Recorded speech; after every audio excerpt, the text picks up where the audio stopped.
background, I live in Winston-Salem, so I'm here with you from Winston-Salem, North Carolina.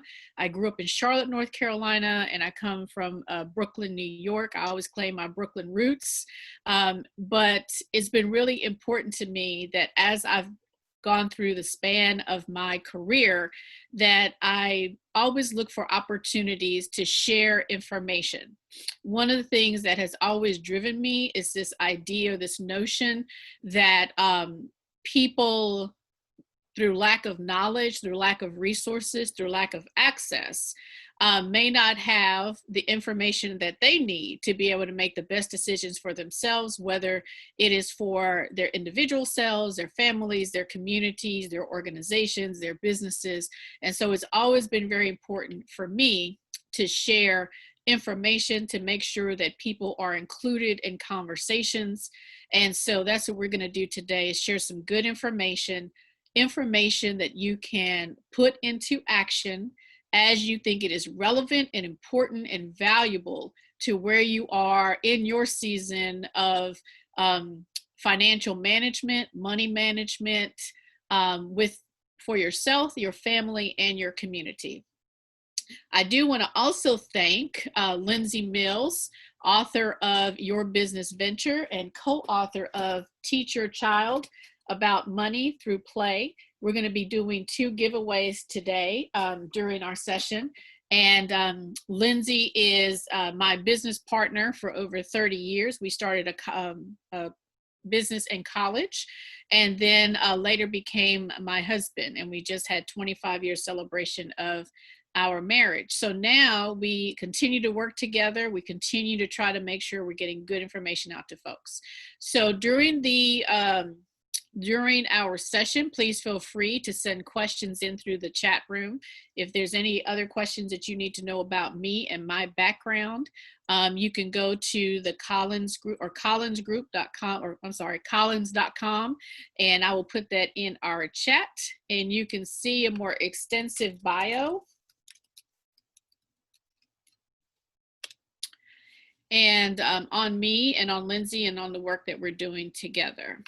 Okay, so let's get started. Let me share my screen so you all can see here. Hold on one second.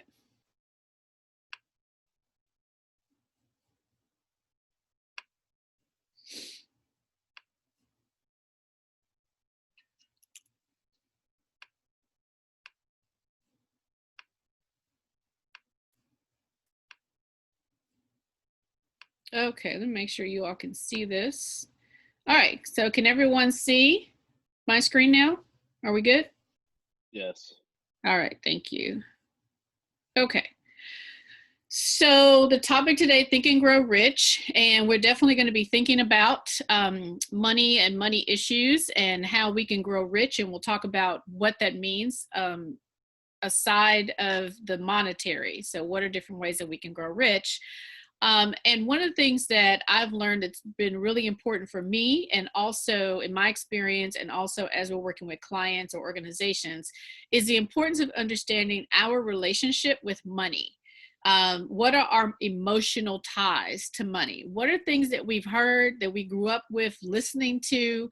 What were the conversations we had? What were the conversations we had with financial planners that maybe we didn't realize we were having all of these years? You know, I can think about things that I remember seeing and hearing as it relates to my mom, how she dealt with money, my family as a whole, what we do as a family now. So we're going to talk about that, because what I found is that there are plenty of tools out there. There's plenty of information. There are plenty of resources, and I'm going to share some of those with you. But if we don't really deal with our money mindset, then we might find ourselves either repeating some of the actions that we don't think are beneficial to ourselves or our organizations, or we may not feel like we're moving in the right direction when it comes to money. So there's a money mantra that I started using a few years ago, especially as I was teaching classes on financial literacy. And I truly believe that if your money mindset ain't right, your money won't be right. Anybody else agree? Please give me a clap or a shout out through chat room. Let me know what your thoughts are. Put your comments in there.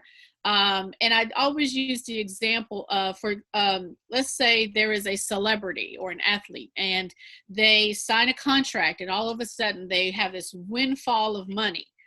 You know, someone has $100 million contract, someone has a $25 million contract, whatever it is, someone has a new job and they're making $50,000 a year, maybe the most money they've ever made in their lifetime, the most money they've seen at one time. And then we move forward, fast forward a few months, fast forward a few years, and then we hear the news that maybe that person is having financial problems. How does someone who has $100 million contract, even if that contract is over 3 years, 5 years, 10 years, but how does that person go from being a millionaire, multimillionaire, to them being broke, to having issues where they have to sell their homes, or they can't retire, or they have no money for retirement, or they have health issues and there's no money to help them pay for those health issues? How does that happen? And so what I've seen happening oftentimes, it's you might get the money, but do you know how to manage it? Do you know how to handle it? Are you prepared? Do you have a plan? What will you do with it? There's so many issues that can come up, so many problems that can come up. I know in our hip hop culture, there are often references to more money, more problems. And that can be a real thing. And especially for nonprofits. Nonprofits could get a windfall of money. They can get a huge donation. They can have the money, all the money that they need. I know oftentimes we think that that can't happen, but you can have the resources, but still have issues when it comes to the funds, the money management within your organization.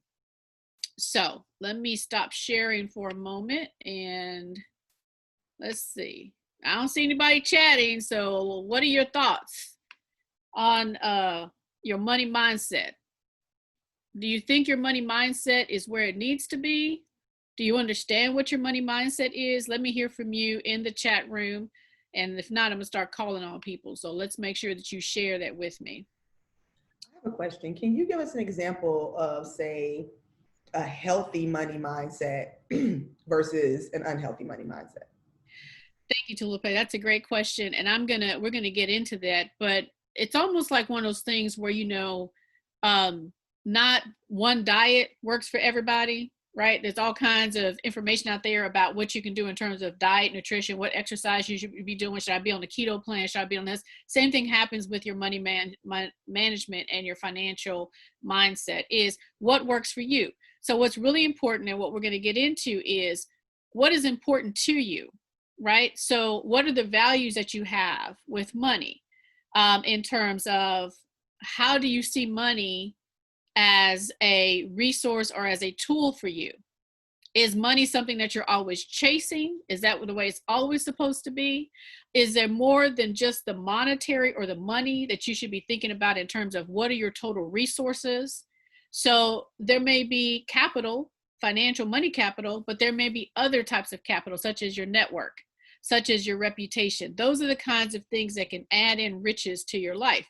So to answer your question, I don't know if there's one, and hopefully as we go through this session, we're going to talk about how do you determine your money mindset and what are changes or adjustments or things that you need to learn so that you can develop a money mindset that's going to work for you. So a quick answer is it a healthy money mindset to believe or to think or to take action in the direction of what's really important is, as long as I have a lot of money, that's going to solve all my money problems.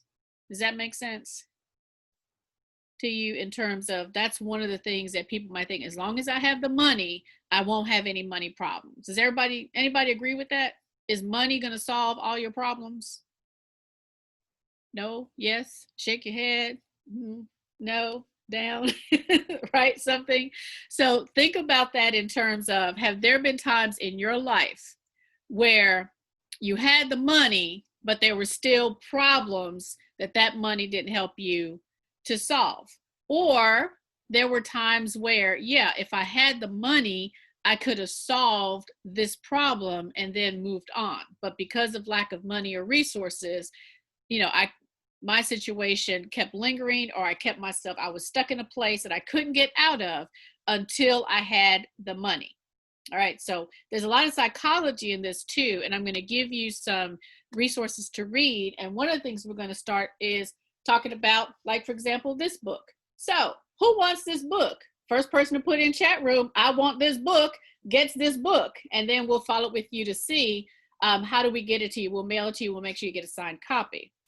Now, the reason why I wanted to give away this book, even though it says teach your child about money through play, is that this book is relevant to adults too, because there may have been things that we didn't learn about money, concepts, strategies, how to have an emotional relationship with money, dealing with all those kinds of things that we didn't get as a child. There may have been some messages that we received that our parents, our grandparents, our aunties, uncles, people in our community didn't realize they were giving us these messages, but they were messages that we were learning along the way. So I want you to think about, when you were a child, what were your thoughts about money? What did you learn about money? What was money to you? So if anybody wants to share in, chime in, please share through chat, or Khalid can open up our mic if you want to talk. So what were your thoughts about money growing up? What did you learn about money? And I'll give you one example. If you ever heard your parents say, you ask for something, your parents say, money doesn't grow on trees. We don't have it. We can't get it. Anybody ever heard that before? Now, I guess literally money does grow on trees, because money is made on paper and we get paper from trees. But you probably have heard that before from the parents. What are some of the things that you heard growing up as a child that you can go back to reflect upon and say, yeah, that helped me to determine, or that dictated to me in a sense how I thought about money, or maybe even thinking about your money relationship right now? So one of the things, go ahead, Marcel. Marcel, you can go. Marcel Anderson, celebrating men, glad to be here. For me, I've always heard my father say, if you don't work, you don't eat. So I always equated money with working, right? Didn't understand how to manage it, didn't understand the principle, the value of the foundation of it. I just knew I had to work to get it. And I would just work myself crazy just to get money. But, when I got the money, didn't know how to manage it. So for me, just knowing that I had to work in order to eat, in order to survive, and that was the principle. And then you mentioned earlier, money doesn't grow on trees. So those are some of the things that was shared in my household. Thanks, Marcel, for sharing that. And yeah, absolutely. It's, we think about what has influenced us throughout our lives when it comes to money. And so the idea of the provider mentality, like, we have to go out here and we have to provide. And so we see that happening in terms of what we see it looking like in our families, is especially when you come to the dynamics of the roles in the family, the dad, father, the male figure in the family is supposed to go out and provide.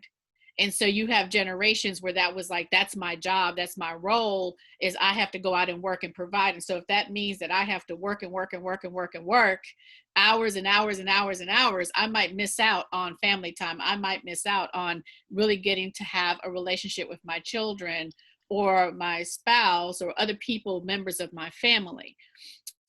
So that idea, or the idea that as a parent, I have to work and work and work and work and work all these hours to make money, not only to clothe and feed my children, but to be able to provide them a future so they can go to college. So we have money to send them to school, all those kinds of things. And so some people call that getting caught up in kind of the trappings of success. What does it mean to be successful? What does it mean to have resources to be able to go out and be successful in the world? And so there's a lot of psychology behind that. There's a lot of dynamics that really we think about influences how we grow up and what we think we're supposed to do. You know, this generation that is now just coming out of school, what I've loved to see about this generation that maybe graduated 2020, they're coming out of college, out of high school, is the idea that we know that in their lifetime, they're going to have a lot of different experiences in terms of how they're going to create income or revenue. I've seen more of them getting involved in the gig economy, or more of them looking at what are the tools that I have? What are the resources that I have? Can I start a business? Do I have to go work for somebody else? Right? Or maybe I want to start a nonprofit organization, or I want to do something in the social enterprise area. So all of these things are influenced by even the very beginning, the early conversations we had about money, about resources, about distribution of those resources, how are we going to use it, how do we get it, how do we keep it? We don't talk about that as often. What do we do with it? So I really appreciate, Marcel, you sharing it with us. Anyone else want to share what you learned about money? Yes. Yeah, I was just gonna say, one of the things my parents always taught me, especially when you get paid, is to pay yourself first. So usually I do like a 10% rule of whatever my paycheck is goes directly into savings. That is such great advice, and I'm so glad that you're getting that early on, because there are a lot of us that didn't get that. You know, it was first and foremost, you pay the bills. Whatever the bills are, your money goes there first, and you're the last one on the list. So I'm so glad that your parents shared it with you. I hope that you will continue to share that within your family, because that's really important to think about self first. You worked for it, you earned it. So why should you not pay yourself first? And to Little Pay, I think I saw your hand go up.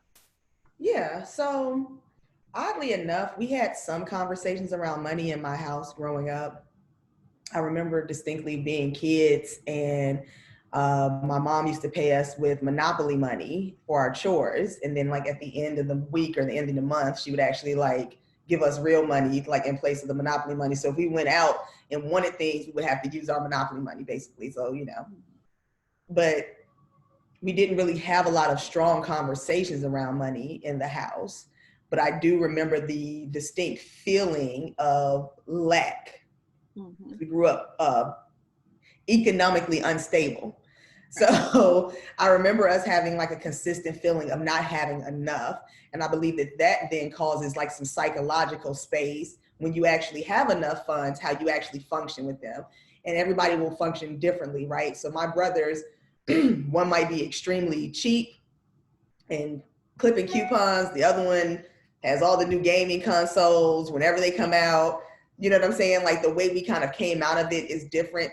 But what I do realize is that even in this space now, with us being able to afford salaries just for Evolve specifically, I think that you have to realize that there comes a space where you have enough, so there isn't lack, and then you kind of have to get out of that mindset training that you don't have enough. And I believe that in order to maintain the funds that you get, you have to in some measure have an abundance mindset. That's kind of my personal perspective on these sorts of things. So I think that with that, it kind of becomes counterproductive to people who are in a poorer state or a broker state when they have a lack mindset because they don't feel like there's enough, right. That it kind of perpetuates the cycle. Yeah. And what we really find is that it is a cycle, and just like anything else, you have to break that. If you see, or if you are determining that cycle that you're in is not helping, right? It's not getting you maybe to where you say you want to go or where you want to be. And that's why I say it's a personal thing, because what might be important to me, for example, being able to spend time with those who I love and care about, my family and friends, traveling. So I have a nephew and his family who were living first in Charlotte, and then they moved to Knoxville, Tennessee. So that was like a 4-hour drive. I can, get in the car, drive over there, spend holidays with them, spend birthdays, those kinds of things, spend time, quality time with them. And now they live in Houston, Texas. So now that really changes the dynamics for me in terms of, you know, traveling. There's going to be more of a cost, those kinds of things, but that's important to me. So when I'm looking at my money management, I have to, that's like one of my line items, right? And we'll talk about some resources to help you. And then looking at what budgeting means and some of the issues or challenges we might have when we're trying to budget. But that's really important to me. Now, to someone else, that may not be important. They might say, okay, well, you know, as long as I see somebody through Zoom, I'm good. But it's like, I want to go see my family and I want to hug them and, you know, that kind of thing, of course, once we get past COVID. So, so for me, that's really important. So I take that into consideration when I'm thinking about what am I going to do with the resources that are available to me. You know, that's part of my line item. Me getting, you know, some self-care items like manicures, pedicures, all those kinds of things. Sure, I love those things. But for me, if it's that versus being able to go do my traveling, I'm going to put my money towards my traveling. Other stuff is like, I'm cool. I love it. I like it. But that's not as important to me.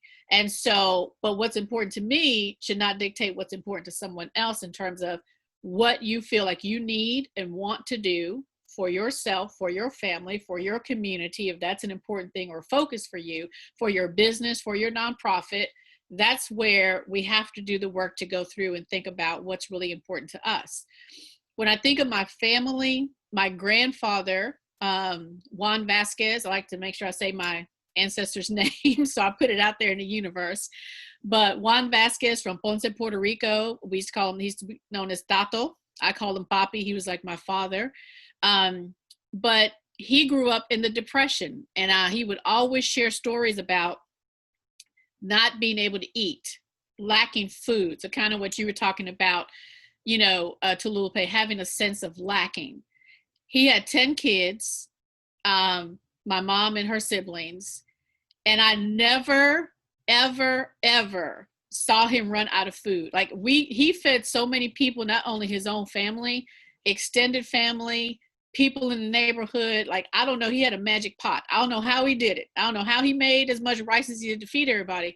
But because that was something that was part of his experience and something important to him, and he wanted to make sure he never had that lacking, that oftentimes too, he might go into debt, or he might, you know, figure out ways to find some resources, but nobody ever went hungry in his home or any home that he was visiting or whatever.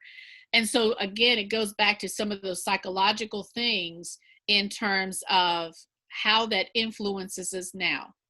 If we have a sense of lacking, what do we do to feed that or to make us feel okay or that we're not lacking? If we have a sense of abundance, what does that mean to us? Is it privilege? Is it we're lucky? You know, is it we need to do something with that abundance because we have more than maybe we feel like we need? So there's all of those kinds of things that kind of are in our head and are helping us to create that money mindset.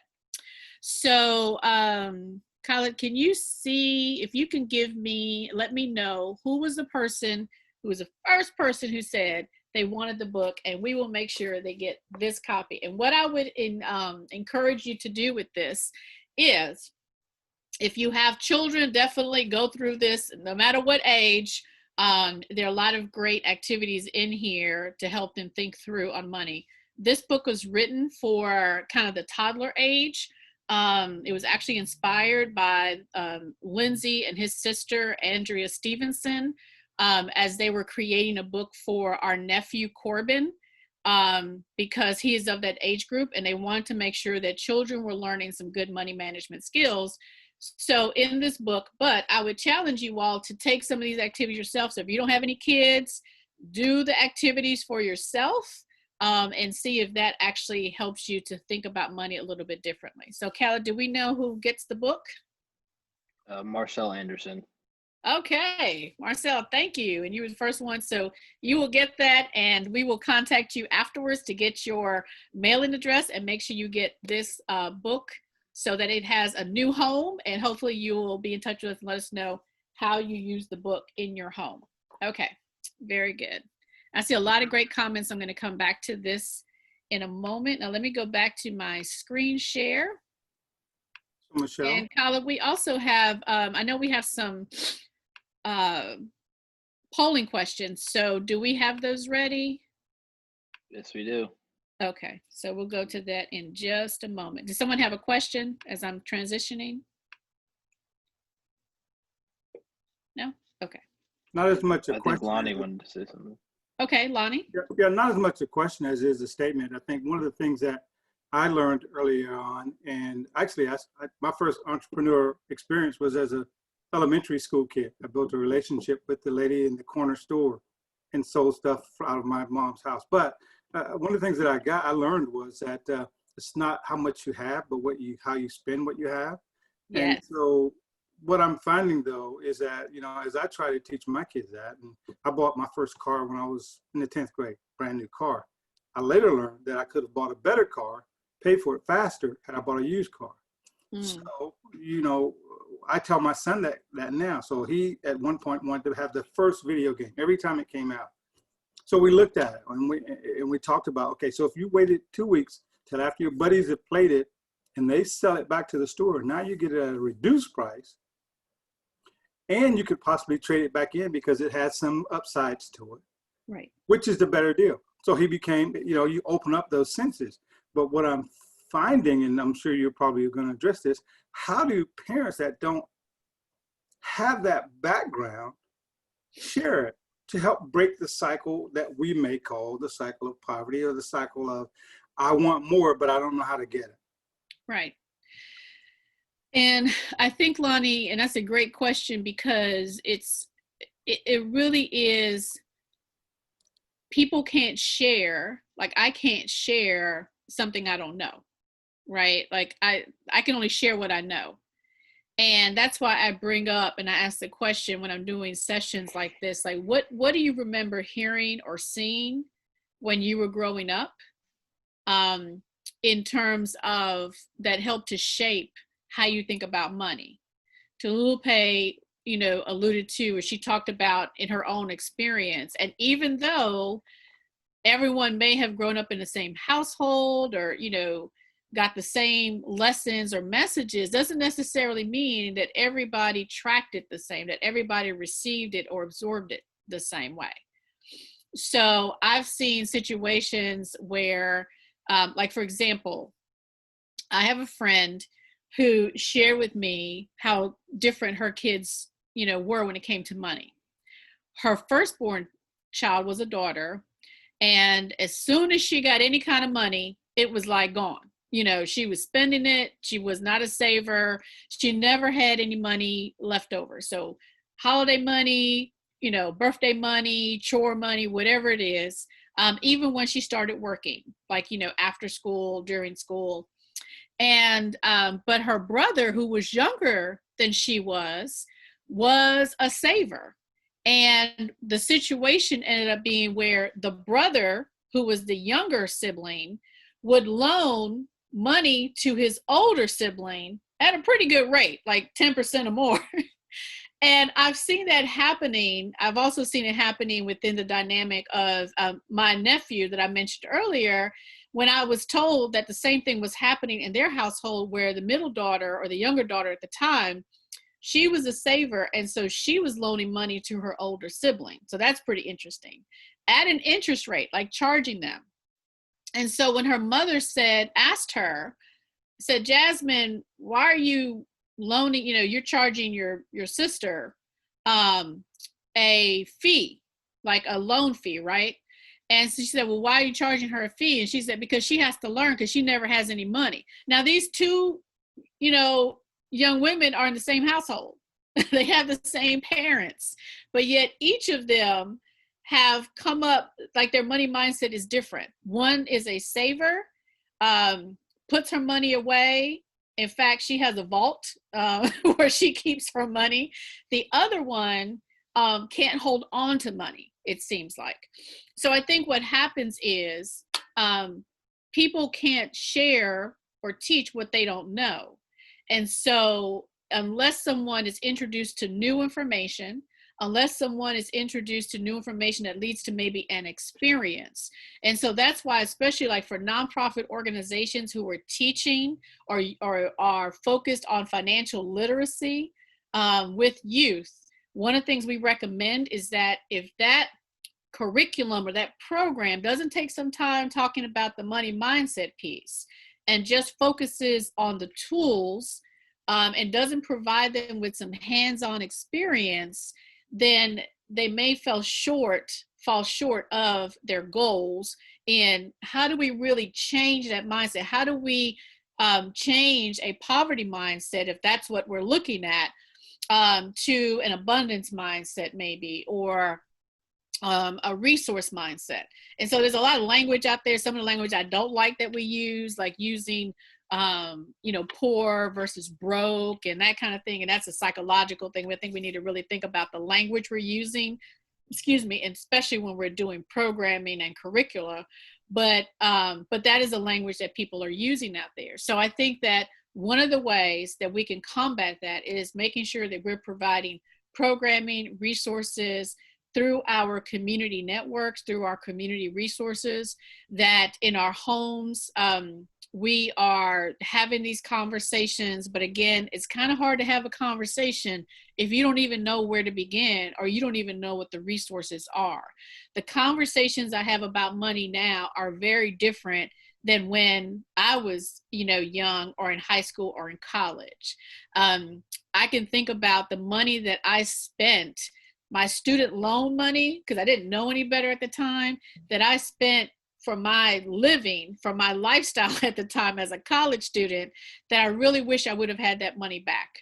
Like I was paying interest on that because I used that money maybe to buy clothes, or maybe because I needed money to live on because I didn't have any other resources to cover some of my living expenses. But the years that I paid on that student loan, by paying on those fees, I could have, had much, much more money, and maybe even taken some of that money, invested in property. I would have loved to have bought some property around the college that I went to, instead of buying shoes and clothes and going out to eat and those kinds of things. But again, at that time, I didn't know any better. I didn't know what other options there were. So we can only go with what we know. And that's why it's important that we try to introduce people to new information or resources. We try to have people reading books that can help them. But also, if you are a nonprofit and this is one of the areas you're working on, and I would also encourage you that if you have a youth program and one of the areas that you're working on or that you are providing information to them is on financial literacy, please make sure you have a parent component. We've seen that has been very successful in making sure that the parents are coming in and they're being introduced, or the adults in those children's lives, they are also being introduced to this information. We saw a great example of that with the group we worked with out on the western part of North Carolina. It was important to them. Not only did we have the youth component, that we had the parent component, and the results were, you could see there was shift and changing happening in that household because of what the kids wanted to talk about and what the parents felt comfortable talking about within their households when it came to money. All right, I want to address this whole issue about budgeting. How many people are actually currently using a budget? How many people currently use a budget? Okay, how's that going for you? Tell me a little bit about your budget. So if anybody wants to chime in, tell me about your budgeting strategy, or kind of what are you using? What are the tools that you're using for your budget, or how did you create the budget? What are you using to create your budget? Anybody want to share? Oops. Yeah. Okay. Go ahead, Tallulah. Go ahead, Lonnie. Oh, okay. I have created a budget in Excel that I kind of started using with my my income into it, and then all of my expenses. I use my credit card to pay my like bills. So my rent, my utilities, anything like that, I pay on the credit card, and I pay my credit card off for like, just instead of just paying it out, paying it that way to build credit. And any money that's left in I have two checking accounts, two savings accounts. Any money left in my primary checking account at the end of the month before I get paid again, I move over into my, I have 3 savings accounts, 1 checking account. I'll move the money over into one of my savings accounts. Right. Well, very good. And that seems like, so what we're really talking about is you have a plan, you have a system, right? So it really looks like you have a cash flow management system, or some people call it a money management system, and which can also include a budget. So we're thinking about this in terms of your cash flow money management system. A budget will be, or could be, part of that. But oftentimes what happens with budgeting, and let me share my screen again, and we'll go to you, Lonnie, in just a moment. Let me make sure that you can see. Oops, hold on 1 second here. While you're doing that, I want to share something that I actually, I shifted. I feel like your money mindset can sometimes be evolved, of course, over time. I think obviously that's what we're talking about. And I would say about August, I kind of grew in my money mindset a little more, because I was so used to, if you're saving money, it goes in your savings account, right? Your money goes in your savings account to save it. Right. And then the Tesla stock split and the IBM stock split came out, and I was thinking about buying some. So I was like, okay, well, what should I do? And I was calling my friend who's a financial advisor, and I was asking him about it. And I'm like, what should I do? He's like, well, the money in your savings. He's like, do you have the money in your savings account? I was like, yeah, I have more than that than what I'm trying to buy. And he says, well, it's not helping you in your savings account. Like, your money's not growing in the savings account. So what would be the difference of moving it from there to put some of it, like, kind of diversify your savings, to make sure your savings works for you. So I took money out, and it took me time to wrap my mind around your money is in more than one place versus you just have this money gone from here. It's not gone. It actually has grown since I bought the stocks, bought more stocks. So I make it a point of every month buying stock. But that was the shift in my mindset of saving your money in your stock account versus saving your money just in your savings account.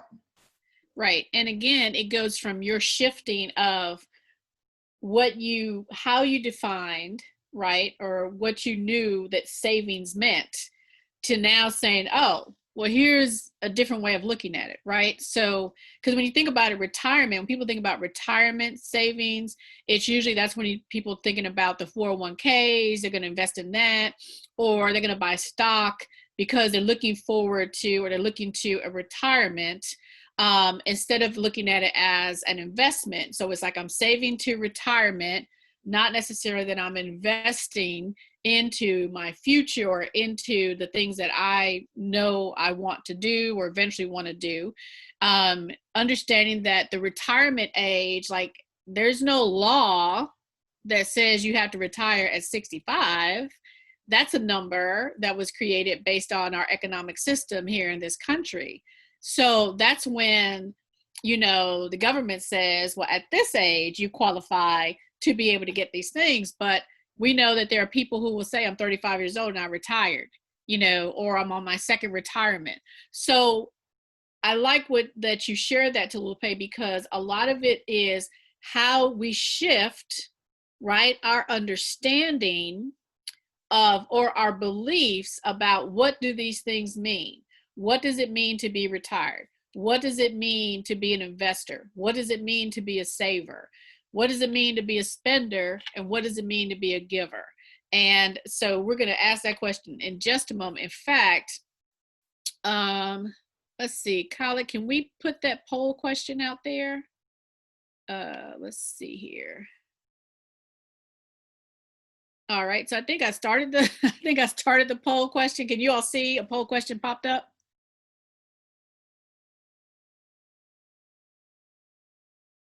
Is it up there for you guys to see? There should be a polling question. I think it's number 3. Yep, I see some people are answering that question. So I am an investor, a spender, a giver, or a saver. Now, I facilitate a workshop where we talk about, we go through an exercise, and this is just a little piece of it we'll talk about. But we go through an exercise to talk about your money mindset as it relates to how do you define yourself and what are the behaviors that show you and show people around you whether you are an investor, a spender, a giver, or a saver. And also we talk about the language that you use. What are the words that you're using that are clues? So if I was listening to you in a conversation, I would be able to say that person's an investor. I can hear them talking about it, or I can see their actions. So that is an exercise that we do. And what we found is that it's been very helpful for people to kind of think through those definitions, or even think about, when am I an investor versus a spender, or when am I a saver versus a spender?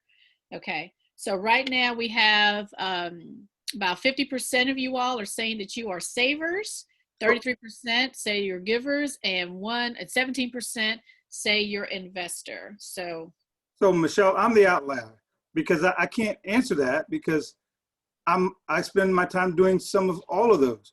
So if I don't want to pick just one, because I don't think that I'd be defining my posture really well if I picked one. There may be one that's probably more dominant than the other, but right. Pretty well balanced in those things. So I'm probably that outlier there that's saying I'm not going to answer the question. So sorry. So Lonnie, we would say that yes, there is usually a dominant in terms of what is at the core, what kind of drives you. But you can also be a chameleon, right? So the example I give when I'm doing the session is, when I'm around my family, right? My siblings, my nieces and nephews, and if it's certain times of the year, like holidays or family celebrations, I definitely am that person is going to be more of a spender. We're going to do more. We're going to go out. We're going to go do the holiday movie, whatever is the new movie coming out. We are going to go out. SunTrust. We're going to do all those kinds of things, right? No, which card you got? But we have, if we can mute. Okay, there we go. However, in my business, right?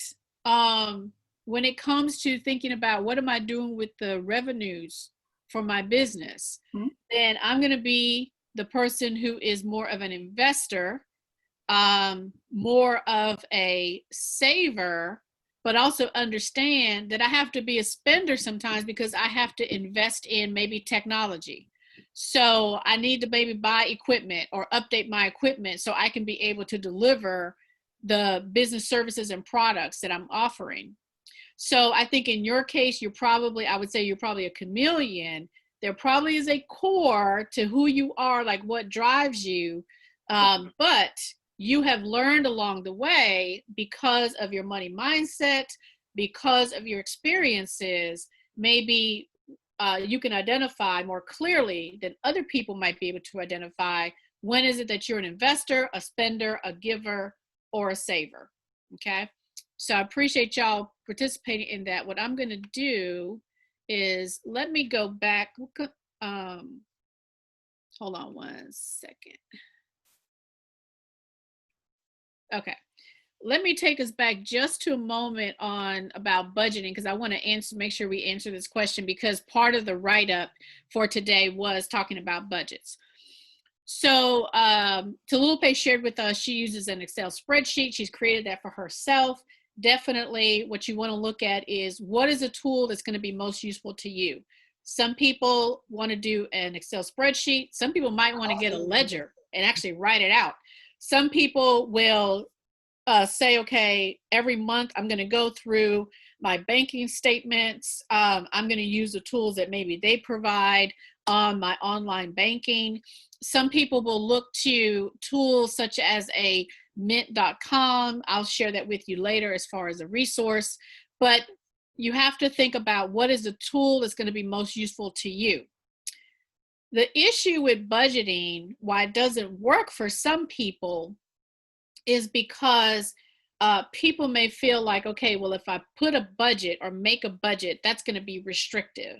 And so when something happens, an unknown event, or there has to be a change, they feel very restricted by the budget. And so they don't follow it. Or when they create the budget, they're not being really honest with themselves in terms of, okay, how do I spend money? And part of the reason why it's hard for people to do that is because they don't do some of the things that Tolulope was saying that she does in terms of being able to maybe set up different buckets of money. So having different types of accounts, spreading your money out that way, so you can designate those dollars into, this is, savings for this, or this is investments for this, or this is money to spend for this. So that also can cause people to get off of their budgets and maybe feel like budgets don't really work for me. The other thing is that maybe we're not really being honest about our lifestyle and what's really important to us. Like I said, for me, it's really important to do the traveling, spending the time with family and friends. So if I don't put that in there, including like going out to restaurants or going out to eat or traveling to go see people, then I'm really not being honest with myself. And so I may say, oh, no, I don't need any money. I don't vacation. Yeah, you may not vacation, you may not take a huge vacation, you may not go around the world, but you may be doing things where you're taking time off and you're actually you're spending money because you're going to visit people, those kinds of things. Or it's important for you, like your health might be really important for you in terms of, do you have a gym membership? Are you, what kind of foods are you eating? Is it important for you to make sure that you're getting good nourishment? So maybe it's important for you to bring in someone to be your home chef, or someone to help you be your nutritionist. And so there may be some dollars that you have to put towards that because that's really important to you. So with the budgeting, and I just put this up here. So for those of you who really want to look at what are some of the strategies? Are you really budgeting? Are we really talking about cash flow management? Are we really talking about money management? And then what are the tools, or what are the things that you can put into place to help you design a budget that you will be able to follow, or at least will not make you feel bad when you can't meet the expectation of the budget, or something that you shy away from because you feel like it's too restrictive. So all I did is on Google is put in, why is my budget not working? And I came up with a list, and you can see that there have been a lot of articles written about why they don't work, or what are the easy steps that you can take to make sure that they work. How can you make sure that you are setting up a system and a planning process to make sure that those budgets work for you? If anyone has any particular questions, specific questions, please make sure you can reach out to me after the session. But one of the things I would caution you on is making sure, does the budget work for you? Is it designed for you? You can maybe get some help from someone or get some ideas for someone else in the budget they're using for themselves. However, remember, this is a personal thing. This should be designed for you and what's going to work for you and your family. And it's really important that if you are in any relationships, whether it is a relationship with a spouse or a partner, or whether it's within the family, with your kids, that you are having these money conversations and making sure that everybody can know what to expect from you and what you should be expecting from anyone else when it comes to money management, cash flow management, or budgeting in your family. So for Money Management 101, a couple of things to think about. And this is one of the things that Tolulope also mentioned in terms of when she was talking about shifting from savings to investing, having these different accounts, is make your money work for you. Like money doesn't care whose hands it's in. Money is like energy. It needs to move, and it doesn't need to sit there and not do anything. Money is ready to go to work for you. And again, that's a money mindset shift. There's the dollars. Some people feel like, well, I put money away. They've already worked. I've already earned those. I'm gonna give them a rest, and I'm just gonna let them sit there and let them rest. And then there are other people's like, I got to get this money to work for me. I got to get this money moving. I've got to create some energy. So making the money work for you.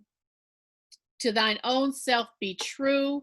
Know your real numbers. One of the things that keeps people from reaching their money management goals or their cash flow goals, and this happens in organizations too, in nonprofit organizations or with business owners. And just to make sure that everybody is on the same page, whether you have a nonprofit or a for-profit business, we all know that that's still a business, right? Like a nonprofit organization is a business. Everybody agree with that? Everybody got that, right? So we have to treat it like a business. That's a whole nother session, but we got to make sure we're treating our nonprofit organizations as a business that can produce revenue.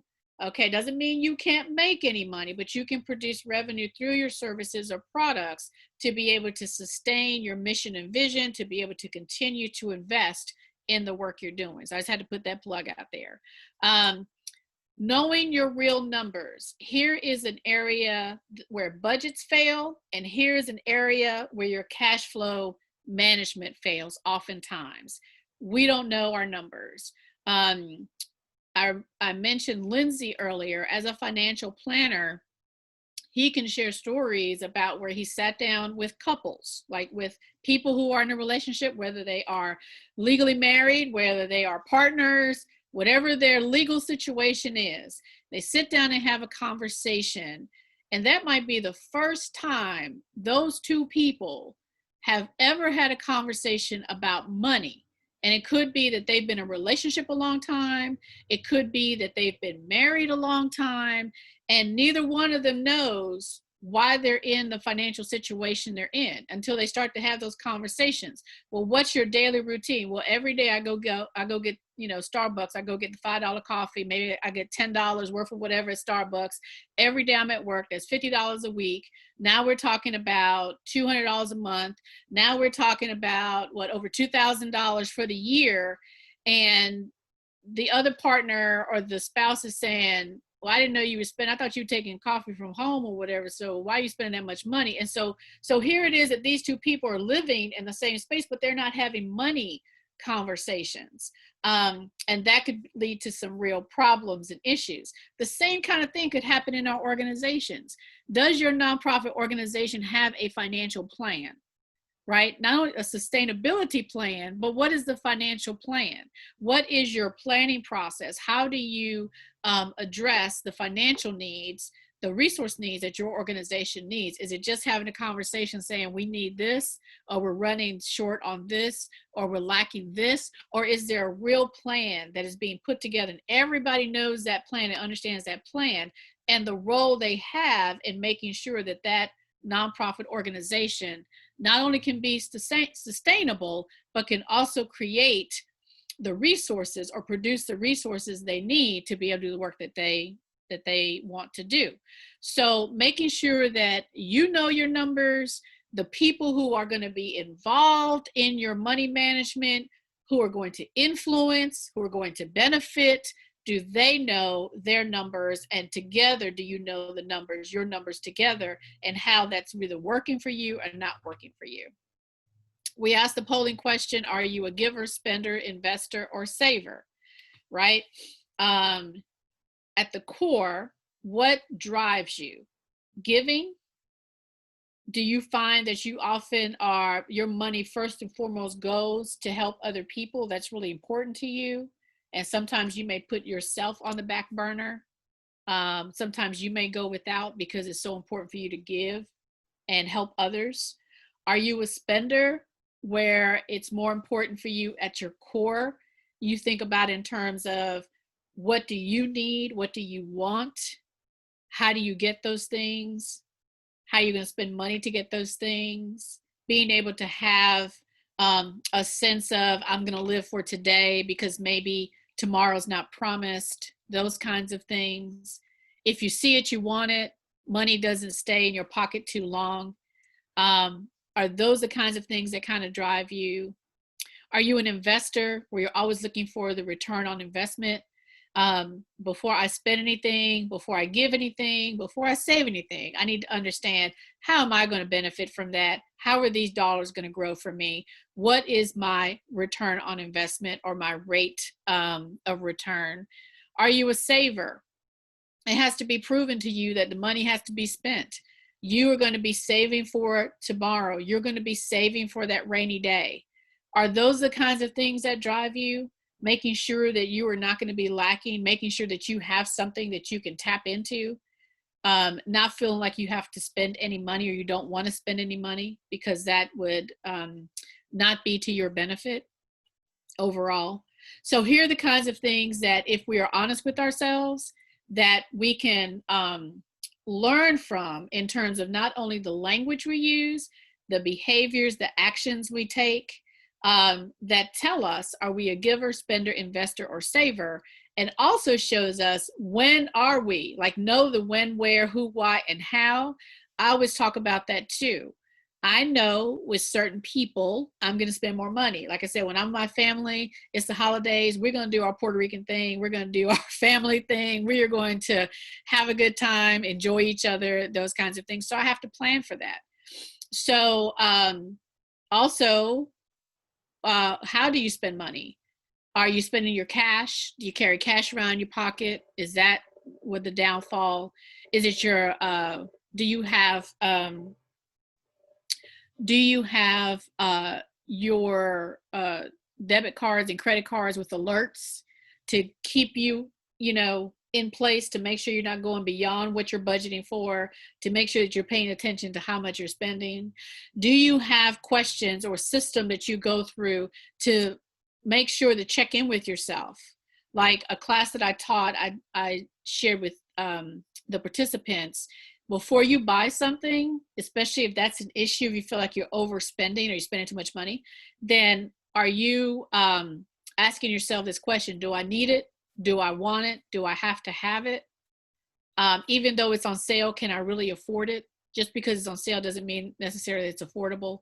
So what are those kinds of things that are important to you in terms of helping you to stay on track? And then have your plan, stick to your plan, but also understand that you need to have some flexibility because things may happen. So always planning for that, always preparing for that. If this happens, then what do I do? So that way, if it does happen, you don't go into a shock. You don't know what to do. You're not frozen with disbelief, like, I can't believe this happened. There was a job loss, or I lost some money as an investment, or maybe I had a property and it didn't go too well, or maybe there was a relationship I was in and the money that I was counting on is no longer there. And, or I've gone into debt. I find myself into debt because of somebody else's actions. Or as a nonprofit organization leader, the funding that we were accustomed to getting or the grant that we applied for didn't come through. What is the plan then in terms of when those situations happen, and how can you be flexible? Okay. All right. So I've said a lot, and let me check in with our chat to see some of the questions and statements.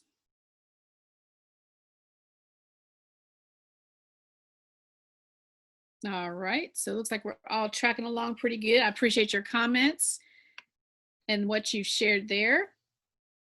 All right, is everybody still good? Okay, I see popping up. All right, okay. So now I want to do something, and I think it's a good time for us to, let me get to my next slide. Hold on.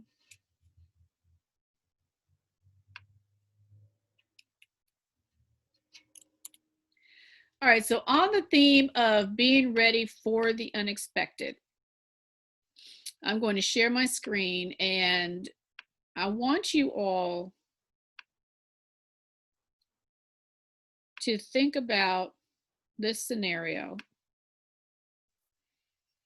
All right, so an unexpected donor contacts you today on 12/9 and has $10,000.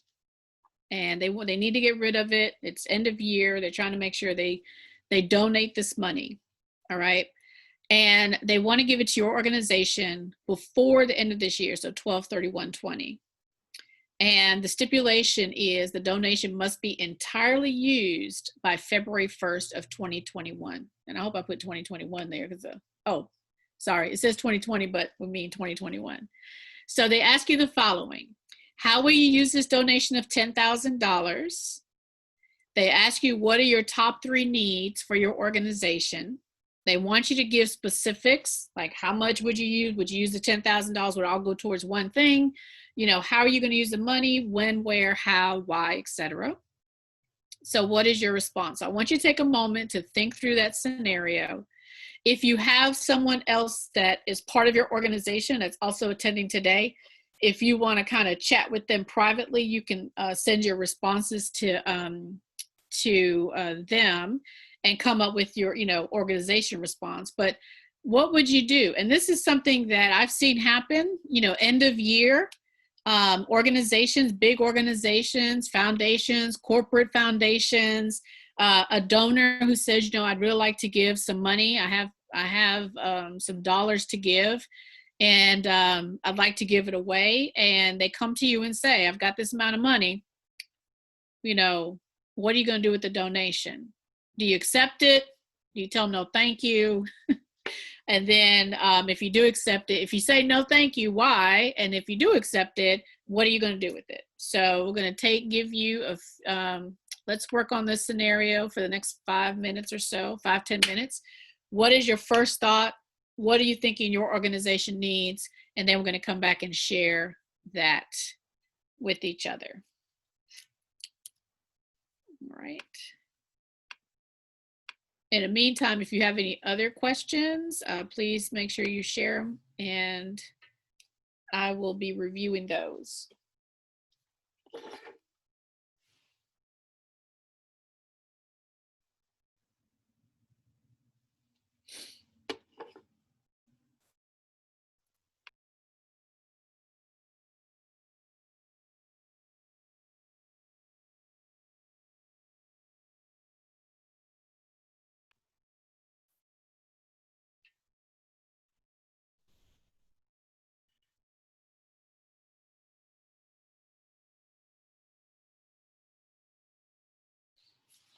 And what we'll do is,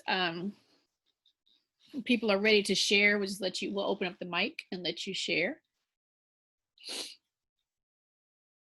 $10,000.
And I see the question from Gerard. I'm going to, I think he's still listening in.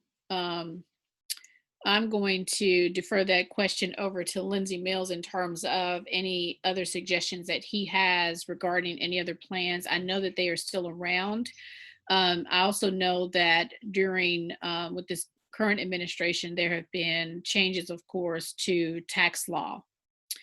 And with some of those changes in regards to, not necessarily with the 529 plans, but let's say, for example, with philanthropy, one of the things that we saw a change in is because that was not, the itemizations change as far as for taxes. And so unless you were giving at a certain level as far as donor dollars, then that kind of started to hurt people who were maybe looking for the tax write-off or being able to benefit from a tax write-off for their donations.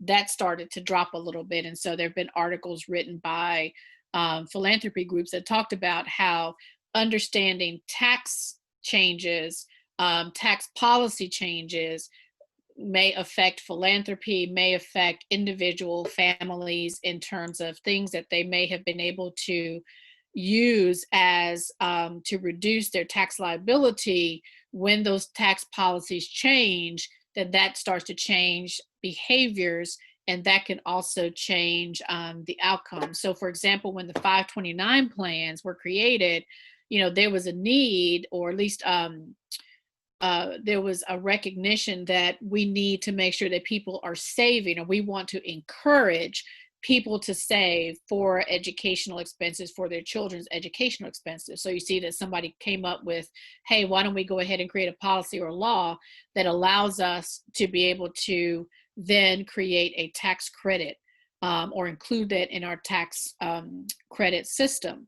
So one of the things that's really important, and I know I'm not answering your question directly, but one of the things I think is important is that we pay attention as individuals, as citizens in this country, to tax policy, because tax policy can not only change or affect our individual tax situation, our individual finances, but it can also affect our organizations, such as our nonprofit organizations, or even business, well, including for-profit businesses. So understanding tax policy is important.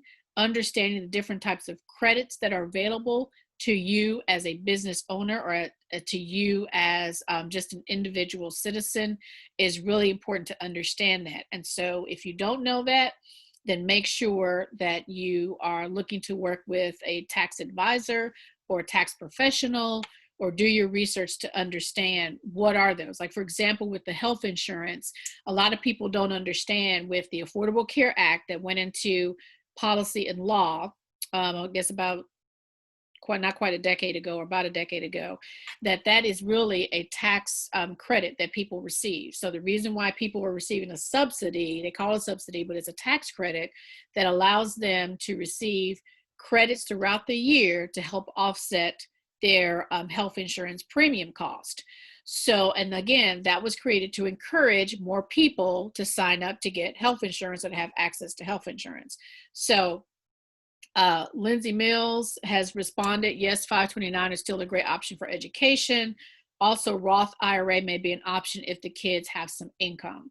So if you want additional information on that, Gerard, again, I think I pushed out our website information, but you can connect with us, or my brothers and sisters keeper of Wake County can provide you our contact information. But again, it's understanding what are the different options. So 2 options there. You have the 529. You also have a Roth IRA. There may be some other options depending on your family setup, or what your goals are, what you're trying to do with it. Okay. All right. And then I think I saw someone had their hand raised. Let's see here. Do you see that, Khalid? I don't know if they still have their hand raised, but someone, if we can find that person, had their hand raised. I don't. Okay. All right. So everybody got their answer? Everybody ready for the $10,000? Are we good? Okay, let's see what we got. All right. So I see here Tawana. I'll read out what you said, Tawana, and then if you want to add any commentary. So you would build a new website showing clearly who we are and what we do with the professional service, prepare our curriculum for a 10-part financial series we are launching next year, do our first quarter mission project to help families in need with food. All right, those sound like great ways to use this resource. Do you know, Tawana, how much of that 10,000, like what's the breakdown? How much would you assign for each of those things that you're doing? Okay, so I have been working with SCORE and putting together some plans for some things, and I've started pricing with some companies that do website building professionally, because sometimes what we can build ourselves, if we don't have a background in that area, it doesn't come across looking like it should to present to some of the companies out there wanting to donate large dollars. So that is a key thing that I understand from SCORE, having a website that really presents well professionally who you are and having everything look well on your site for them to want to invest dollars in your organization. And when I spoke with someone, they were telling me roughly about 3,500 is a starting place for building a nice professional site that will include all of your clicks and everything for people to go into some of the different information if they want to give, if they want to do different things to engage with you. And they also maintain the site for you to do updates because they want to keep their integrity of what their work looks like. So you're not given access to go in and make the changes on there yourself. They're maintaining everything for you from a professional standpoint. So that's a starting point for them to do them. Then with the financial, the curriculum, go are ahead. you all creating this yourself, or you are using a curriculum that's already out there and you're kind of partnering with maybe a national organization where you can buy the products from them in terms of like curriculum, software, those kinds of things? So we are putting together a curriculum based on the needs of women specifically, because our organization help women get to their place of success. And it's not necessarily women that have a economic challenge. Sometimes it's just women needing to shift their mindset sometimes. Okay. So we are building a curriculum around that, and we're partnering with different individuals in the community that do different things with a financial background to bring that component to the table that's needed for the curriculum. And do you have an idea of, for the first quarter mission project, you're saying to help families in need with food, any idea of the cost around that? No, not exactly, because I'm thinking based on just pricing of putting together some packages for families. I did have an opportunity to assist over some of the summer months to go and box food that they were giving out to families in the Durham public school system specifically. So they were doing it on a weekly basis, sending out a certain number of boxes to families they identified. And I know that project was a huge cost. We can only do a fraction of what they were doing to identify maybe a few families that we could give food to. So I'm not sure of a price tag for that, but I would stretch it as far as I could to give as many families some food. Mm-hmm. So I need to work on an amount for how many families we can share a certain box of food with. Right. So, so I appreciate you sharing that and kind of walking me through that. And so this is really showing us, like, you know, we have there are great needs and great wants that we want to do with our organization. And what I would say to you and to the others on the session today is it doesn't cost anything to plan, right? In terms of, I mean, as far as there's the effort and the time. But as we're going through these things, it's going to be really important that we always know the numbers that go along with this. Oh, exactly. Because we want to do a lot. There's so much to do, right? And I've worked with an organization. I was the interim executive director, and it was so hard, especially during times like these where there's so much need, there's so much want, and people, and sometimes it's just people making a connection. They come to you because they're just trying to find somebody to help, and whether it's an individual or another organization. And we were inundated. Like the request was so many and so great and so grand all the time.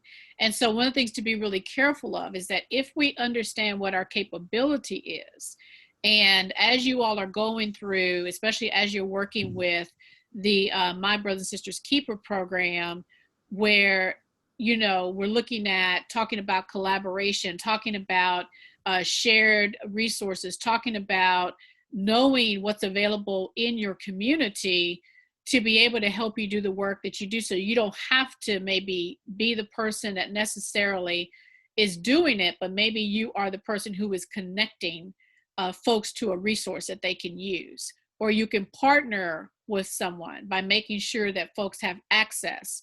I have seen where there was a drive that they did recently in my area for Thanksgiving. And the thing is that people were like, we're here, we're ready to serve. Like, they just didn't have people showing up. Well, the issue was, of course, with the pandemic, people may have had issues with transportation getting here, or people were concerned about leaving their homes and wanting to go to a space, even if they were going to be doing like curbside, pickup, that kind of thing. And so, it wasn't a lack of the resource wasn't there. It was really more of, how do we make sure that we're helping people get to that resource, or how do we make sure that people know the resources available? So, but knowing the numbers, because that way you can determine, for example, if you say during your first quarter mission project to help families in need with food, if okay, listen, realistically, we can help 10 families, and we can help 10 families get, 2 full meals during the weekends, then at least you have a goal, at least you have something that this is what you're working towards. And you can also measure to see, did you have success, not for the sake of just having success and saying, look what we did, but were you able to meet that demand? And if you're able to meet that demand, then that's going to help you with planning, looking forward to what we might be able to do next time, or what did we learn along the way about the resources that are available to us, or maybe this is not the area for us. Maybe there's something else that we can provide along with partnering with an organization that can provide meals for families, but maybe there's something else for us to do that would be more beneficial, more needed, and more in line with what we're trying to do, what our capability is, but yet we can still help meet the demands of that family. So I think these are all great goals and things to look at. Look, try to go through there, because when you know what the numbers are, what the cost is going to be associated with that, that's also going to help you determine, is this something that we can do? If we want to do it, how are we going to ramp up our donor goals? Do we need to reach out to the community and ask for people to donate? Is it canned goods? Is it giving us the dollars? Is it their time and talent piece? Can we tap into people in their companies? Are there companies out there who maybe are doing some of the same kinds of things that we can connect with someone who works for that company? And maybe then we can partner or collaborate to get this done. So those are the kinds of things that I think helps us when we're able to put or understand the cost of things, whether or not we have the capacity to do it, and then what are the resources that are available in our area. And before we go on to the others, I wanted to ask Tolulope if there are any comments or thoughts you had on that in terms of understanding with the work that you all are doing and how you've been working with nonprofit organizations, especially in the collaboration effort. Are you referring to as far as financial literacy, or? I'm talking about just, well, that, but in terms of as you are working with organizations that are maybe coming to you and have questions or trying to figure out, kind of their operations, those kinds of things. And is that an area that you get questions on, or you're finding that there's a need? Well, we see that there's a need for organizations as it falls into the space of training, some back house training to get their operations in line, help understand those things, strategic planning, grant writing trainings like these, where nonprofits can sit and talk about budget management, financial management, because oftentimes, especially as nonprofit leaders, especially if you're a founder, the way you manage sometimes your personal finances will affect the way you manage your business finances. So we don't get people coming to us asking us, how do you manage the back office? How do you do structure or operations? We do get people asking us to assist them with connecting them to people who do that. I have conversations with people just advice-based around how to start a nonprofit, what the structure is, how we got to where we are, some strategic plan, some strategy talk about moving forward. But we don't really have people ask us, like, how do you manage your operations or things like that. Yeah, yeah. All right. Well, I appreciate I do want to say something. I don't mean to interrupt. If people answered the question, I don't think that people understood that you said that the money has to be spent by February 1st. Right.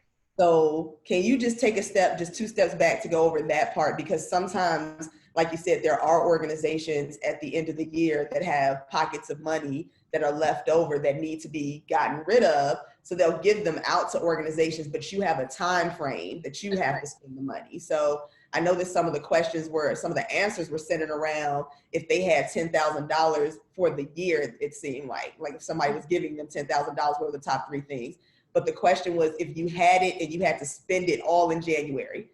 So basically you have a month and a half to spend, right, $10,000. What would you do in a month and a half with it? Now, I wonder if some of the questions might be a little different. Right.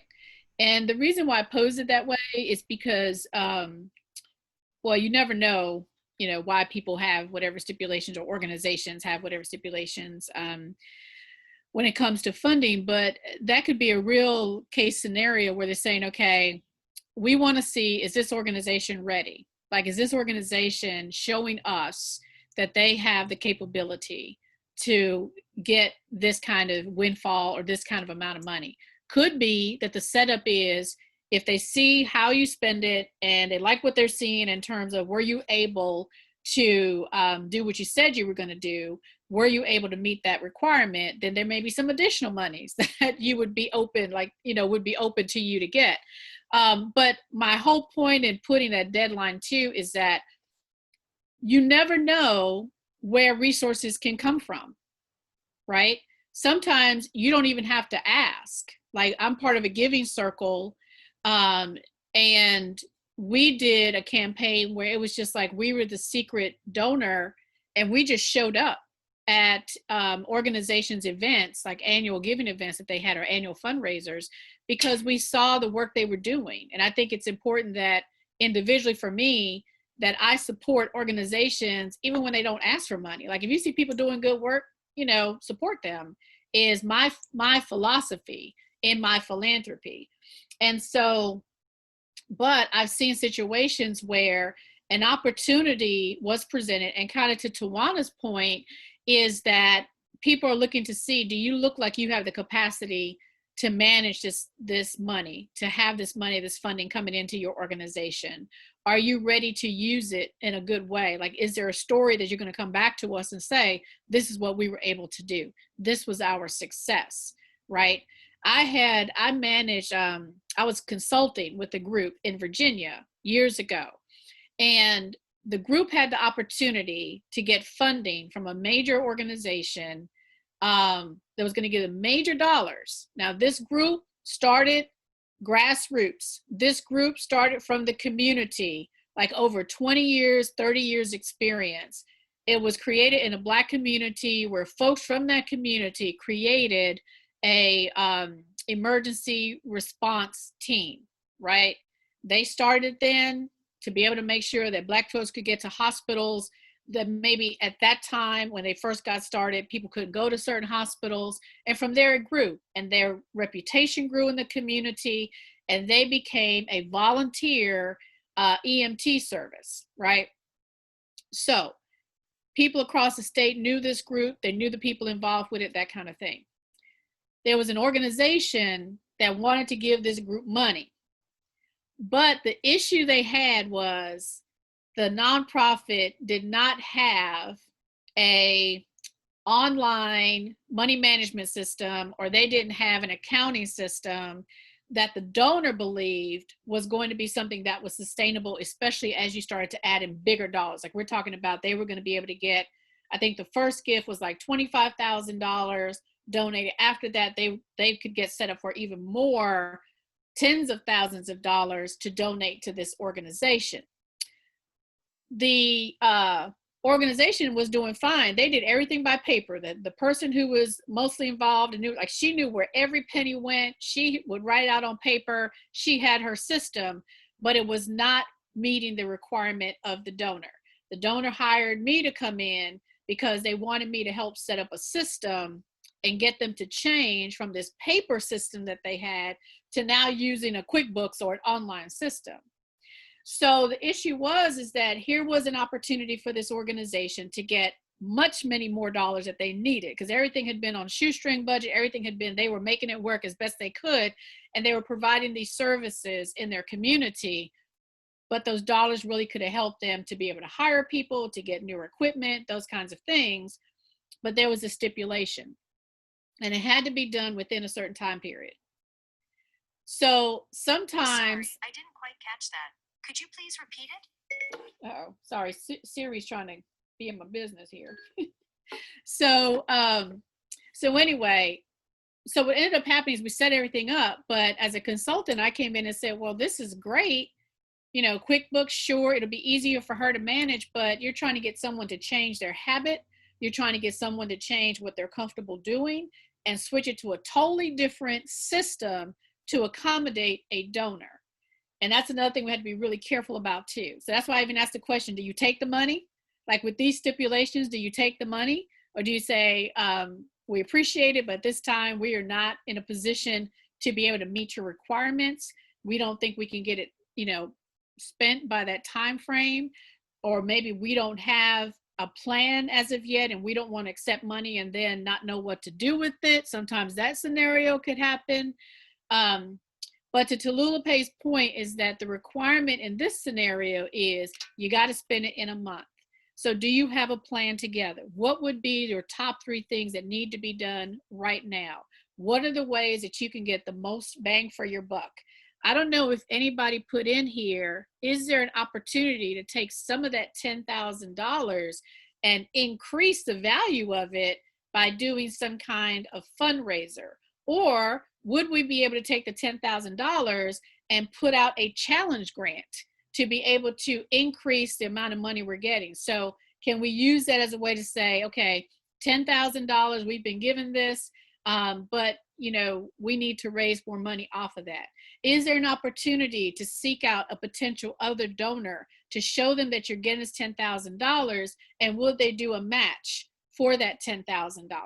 Is there an opportunity with any donors in your community that then you could go to them and say, hey, I know you work with the XYZ Corporation. I know they have a corporate foundation, and I know that they match dollar for dollar for whenever one of their employees gives money or donates money.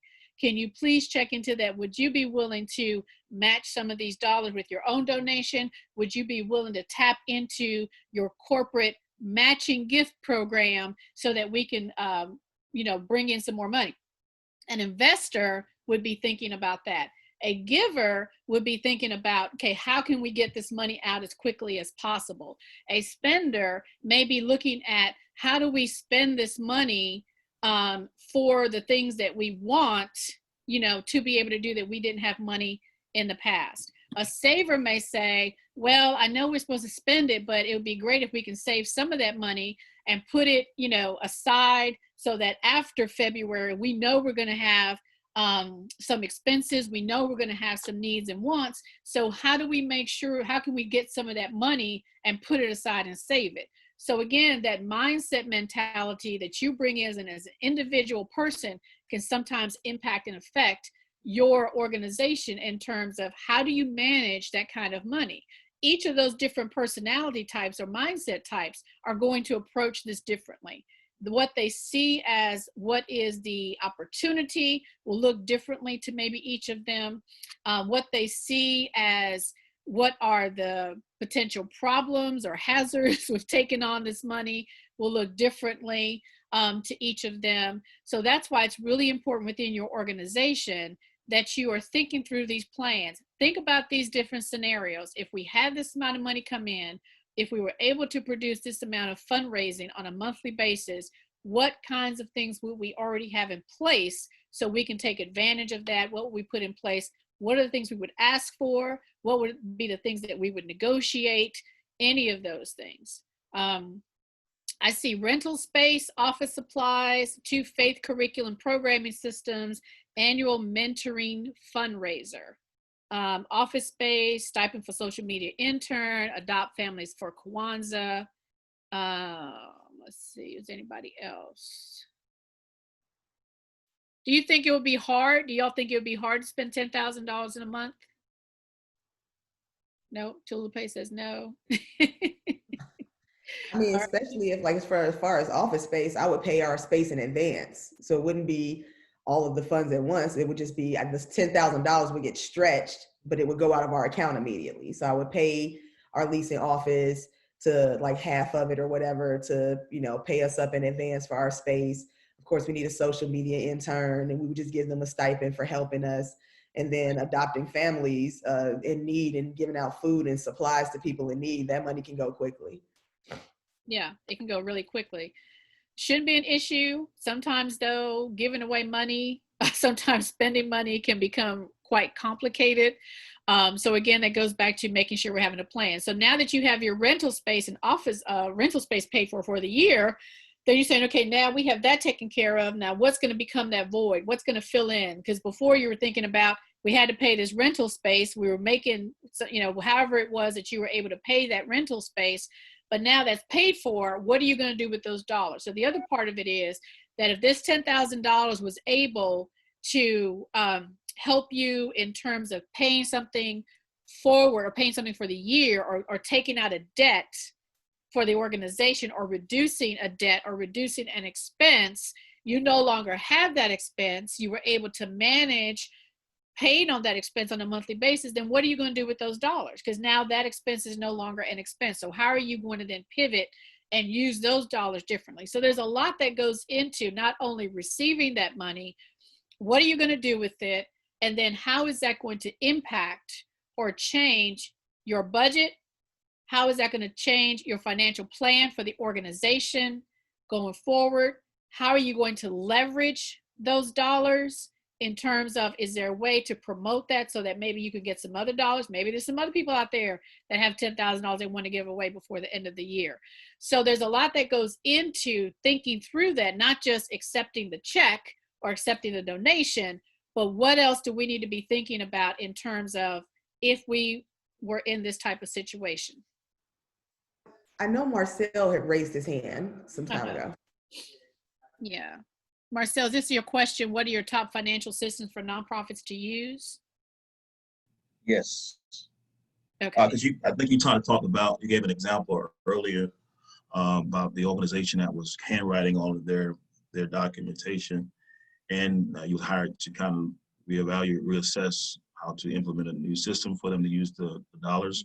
So I wanted to kind of, ask, what are some recommendations in terms of the best internal financial systems for nonprofits to track their finances?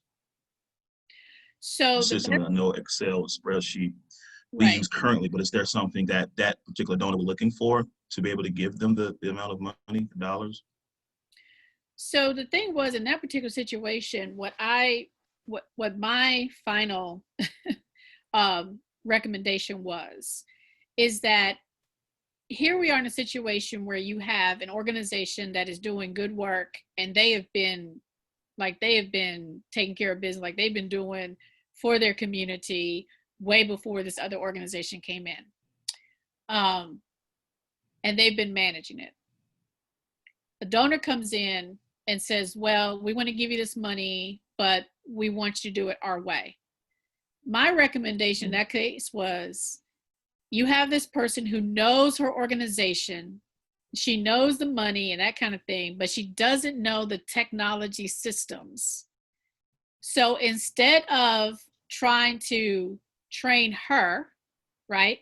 Instead of trying to, at that moment, make her change, what would be most helpful is to hire an accounting group where she could work with them and begin the process of her learning in how to transition, right?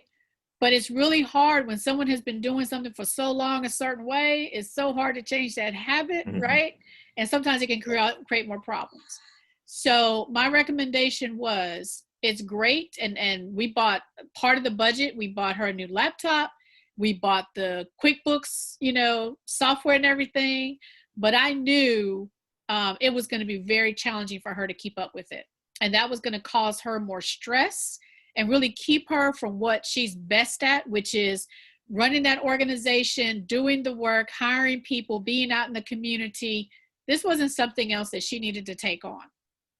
So my answer to that is the financial system has to be something that for that organization at that time that they're implementing it, it has to be something where they can be consistent with it, that they have a system in place where they are recording and documenting their information, and whoever else is going to be involved, that it can be shared.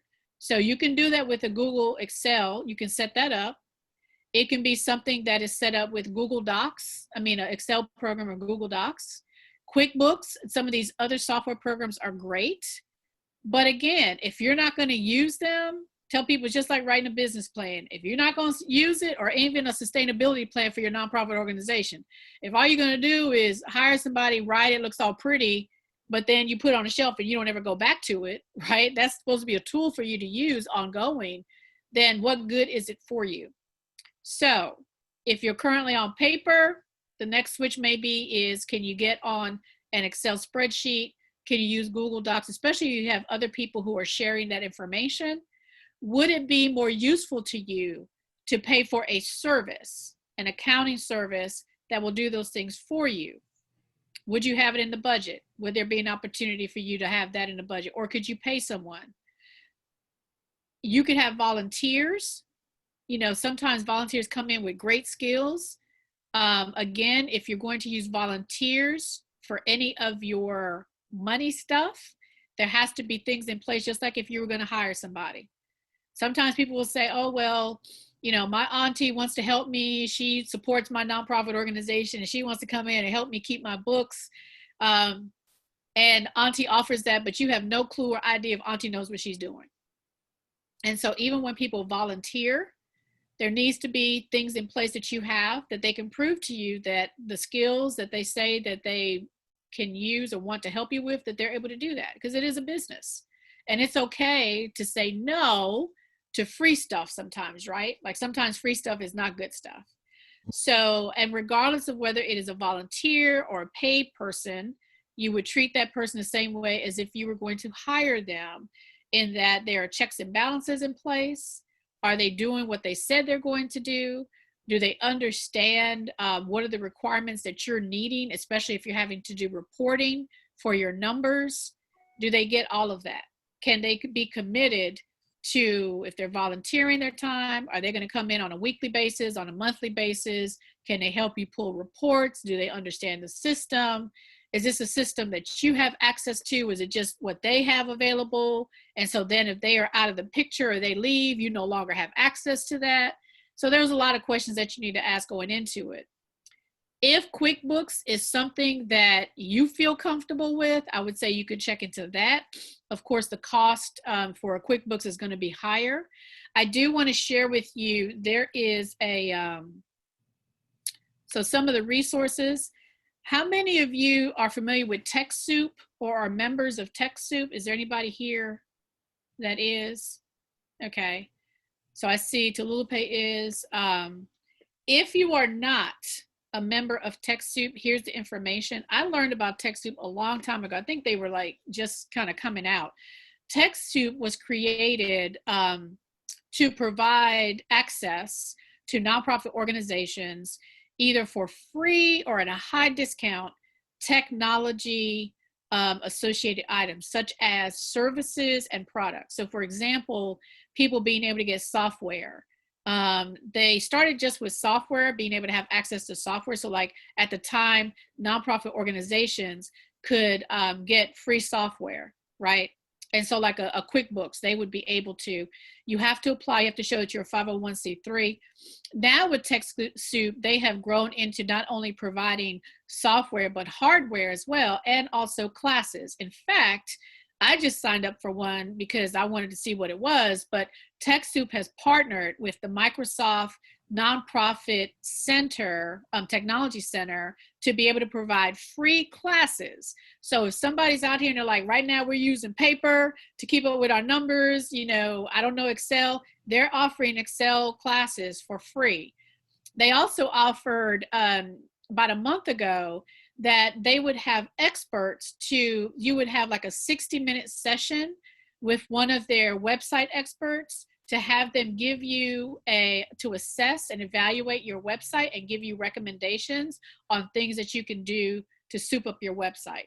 So if you are a nonprofit organization and you are not aware of Techsoup, I would encourage you, check out the link, see if that's an organization or services that you can use. Some of the services are free. These are services or products that are offered by technology companies. Some of them there is a fee, but it is a discounted fee. And that could even include like platforms like platforms like WebEx, those kinds of things. You can get discounts on those too. So check out Techsoup as a resource and see if that's something, and there's no cost to the organization. You do have to apply to prove and show that you are a 501c3. Yes, Tulupe. Oh, I wanted to add to something that you were talking about before we got to this slide about accepting funds, whether you choose to accept them or not. I know that, especially as myself as a nonprofit and others on this call who are founders, especially if you're not fully at a fully covered budget, it's hard to think about turning down money. Right? It's hard to think about somebody offering you thousands of dollars and you saying no. But I want to bring up, it was a story that a mentor of mine told me when I first started, and it kind of stuck with me. And she had started this nonprofit. She's a veteran in it now. She helps a lot of people get started. But she started this nonprofit some years ago, and it was going really well. And they applied for a grant. It was a federal grant. And they were awarded this big federal grant. And we're all adults here, so we understand that cooperation is a real thing. And though we're working together, there could be a little bit of envy in the space of if somebody got funds that you didn't get, right? So in getting this federal grant, they were told that they had to adjust, like they had to make adjustments to their organization. So a percentage of the people on the board had to be public service, some people in education, some people in this. They went and like really quickly tried to rush to change around their board because they had gotten this approval for the funding, but they had to get other things in order to actually get it, right? So they ran and rushed and did all of that. And in their rush to do that, they were just bringing in people. Some of these people were the people who were not happy that this organization got this money, that their organization or whatever part they were with originally did not. What then happened was this, because you invited these new people to your board of directors, not board of advisors, but these are directors who have governing power over your organization. And also understanding that as a nonprofit leader, these organizations do not belong to us. It's not like for-profits. These organizations belong to the mission. So same as with the for-profit, if you had to shut it down, you could just take the money, put it in your bank account, pay your taxes on it. And the nonprofit, when we dissolve our stuff, it has to be different. What happened was her changing her board and bringing these people in and bringing some people in that did not have the best interest of the organization for whatever, her organization, for whatever reason. They then constructed to bring down the organization. They kicked her off her own board of directors. They eventually sabotaged the organization. The organization eventually shut down, all within like a year to a year and a half of getting this big sum of money, because in the rush to make sure that we are in compliance with this, we didn't have a plan. Like you said, she didn't have a plan. So there was no plan of, if they ask us this, these are the people that we've already vetted that we're going to bring in. These are the things that we're already going to do because we're already, we're prepared for this. Instead, they rushed to do it. Now, hindsight, the money is always a draw, right? Like all this money is a major draw. Who's going to say, no, I can't, if you don't have the budget, if you're trying to make ends meet with your organization and personally, of course, it's hard to say that you're not going to accept some funds that are being offered to you. But in the long run, her wish is that she hadn't done that, right? The long run wish of hers is that she had not made the adjustments that she had made, that she didn't go after the money that she went after, that she had a plan if they were going to get it to who she was going to bring in, because organization that could have done great work is brought down by community pettiness sometimes. And I think that that's important. If we're being honest, like that's an important conversation to have. And that's why it's important to have plans in place even before you apply for funds. Even before even if you don't even see the RFP, it's important to have a plan in place just in case. That's right. You know, so that these sorts of things don't happen. It's better to take, of course, unrestricted donations that you can do whatever with, that don't come with certain clauses and stipulations, but that doesn't always mean that that's the option that we all have. But I wanted to bring that up because it's a story that stuck with me the last 10 years of her telling me this. And B, I think it's a cautionary tale that a lot of people, especially when you start a nonprofit that's a service-based organization and we're here to help, that there are these dark areas and pitfalls in running a nonprofit that, you know, sometimes the financial aspect of it plays a part in more than whether or not you're spending it and tracking your funds that, you know, should be kept at the forefront of our mind. Yeah, I'm really glad that you shared that. I've seen similar, you know, type of situations, and that's why I even asked the question, a scenario, do you accept it? Right? So I think a lot of times people just, the assumption is, oh, we have to take the money. It's like, you don't have to, right? I mean, like you said, especially when we are living in days like we are living where, and going back to even the changes in tax code and how that can impact in terms of maybe what drives people to give. Not everybody donates or gives because they're altruistic or that, you know, they want to help people. There are some people who will give because, like you said, we're having honest conversations. It's a tax write-off, or at least it was, right? So I can give this money away and I can get that as a tax write-off. There are some people who give because it puts them in a position of power to be able to dictate or to be able to control what is happening in the community with philanthropy. We see that happen oftentimes in educational institutions. You know, there was a story years ago about with Facebook that had given millions of dollars to New Jersey or one of the school systems there. And then like a year or two later, there was like, okay, well, what happened? Nothing. Like it was all this money given. So it wasn't an issue of money. It was all this money was given. But sometimes, especially when you're talking about huge donors like that or huge donations or even $10,000, even $5,000, could be something that really changes the landscape or changes the focus of the receiving organization, because someone may come in and dictate. Sometimes they dictate not even really understanding the work that is being done. And so I would encourage you all, as you think about the story that Tolulope shared, but that's why it's really important to think about and stay true to what is your mission and vision. Now, if that changes, fine. But if we run after money or dollars without thinking through it, your organization could end up, like Tolulope said, either being something that is totally opposite or totally different than how it even started, or it could end up not surviving. It could end up not surviving. And I'm honestly, again, we're having adult conversations here. It's not that there's not enough money. The Ford Foundation talked about, and I hope that you're following, if you are not following the Ford Foundation, the Kellogg Foundation, and the Mellon Foundation, I follow them on a regular on Instagram and other platforms because, and this is what I've been paying attention to, the Ford Foundation, the CEO is a Black man. The Mellon Foundation, the CEO is a black female. The Kellogg Foundation is a Black female named LaJune Montgomery. And I've met from the Kellogg Foundation and the Ford Foundation some of the folks who work within those foundations. And so I'm starting to see a shift in terms of not only who are the people that they're bringing in to work in, but who are the people in terms of understanding what's happening in the philanthropic community.